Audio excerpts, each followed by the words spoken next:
Good evening, everyone. Tonight, I bring you a very exclusive interview with some controversial guests. In front of me are Julius and Ethel Rosenberg, two young Americans who were executed in their alleged involvement in a conspiracy against the United States.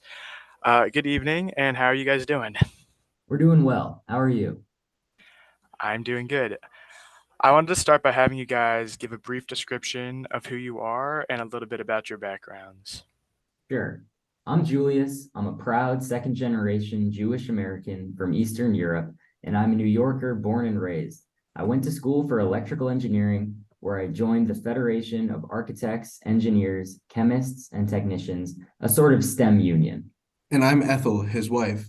I'm also a proud second generation Jewish American and also from New York. It's been said that you guys have been involved with the Communist Party. Is there any truth to these statements? Absolutely. We are both proud communists. I even lost my job during the war because of it. Do you guys have any other communist connections, or has it just been the party? I used to edit a newspaper called The Daily Worker that was very communist. It's actually what got me connected to the party in the first place. Now, Ethel, your brother was one of the first to testify in the case against you. How did that make you feel?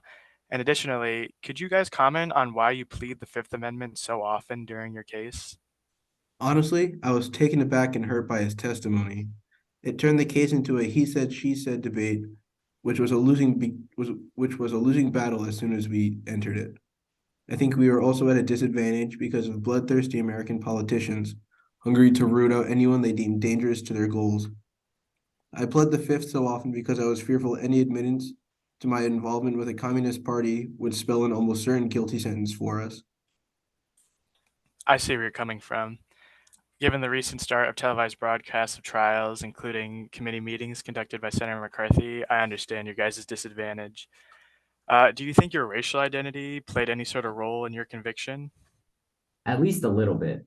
The controversial trial of Sacco and Vanzetti in Boston in 1921 definitely increased the already existing divide between working class Americans and the already established elites throughout New England. I'm not sure if you're familiar with the case, but it was an incredibly divisive trial in which Sacco and Vanzetti, two young Italian American immigrants, were charged with the double murder of two employees at the Slater Moral Shoe Company in Braintree, Massachusetts, despite there not being any substantive evidence linking them to the crime besides their ethnic background. Now, Julius, after your arrest, J. Edgar Hoover painted you as a figurehead of wartime espionage. Do you have any idea why he would single you out? It's possible he and the FBI were looking for a scapegoat, and I was an easy choice because of my ties to the CPUSA, as well as my Jewish and Eastern European heritage. Now, some people argue that your trial has carried a harsher punishment than other alleged Cold War espionage cases. What do you have to say about the large amounts of evidence provided in your case? Our case is a prime example of McCarthy era paranoia and fear. Doesn't matter how much evidence they have against us because they've already labeled our fate. They try to scare us with the death penalty thinking we'll take a plea deal, but unfortunately we don't scare that easy.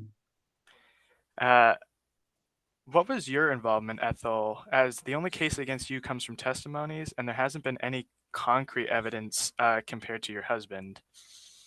My husband and I are always a team. No matter what happens to him, I'll be by his side.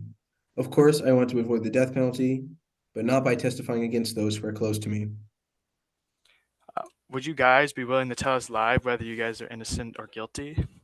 We're We're going going to to have have to to plead plead the the fifth fifth on on that that one. one.